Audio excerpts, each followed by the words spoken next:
मी मुकेश जयवंतराव गायकवाड, गट नंबर राहणार कुंजीरवाडी. आमचा इथं गट नंबर 711 आहे. रेल्वेनी 2001 साली जे भूसंपादन केलं तेवढीच क्षेत्र आम्ही त्यांना ताब्यात दिलं. पण आज रोजी PW वाले येऊन आमचं माझ्या 9 फूट क्षेत्रात आत गेलेत. मी 2014 साली माझ्या जागेची मोजणी केली.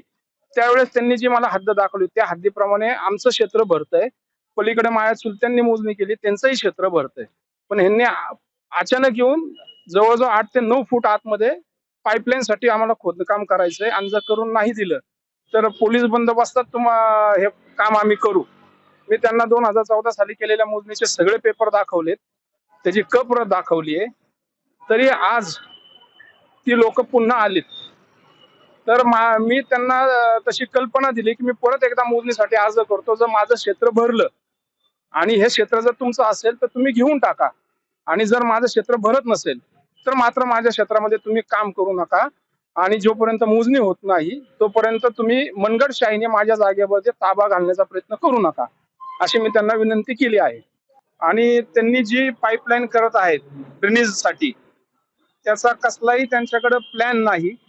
आमच्या इथल्या संबंधित सर्व शेतकऱ्यांनी त्यांना विचारलं की तुम्ही हे जे पाणी सोडताय ड्रेनेजचं ते कुठं सोडणार आहे, तर ते रेल्वेच्या कडेला आम्ही पाणी सोडणार आहे असं म्हणतात. ते तिथं ओढा आहे, पण प्रत्यक्षात रेल्वेच्या कडेला ओढा नाहीच. आम्ही आमचे जन्म इथं झालेत तेव्हापासून इथं ओढा नाही. आमच्या पाठीमागच्या पिढ्यांमध्ये इथं ओढा नाहीये, आणि इथले अधिकारी सांगतात की तो ओढा आहे.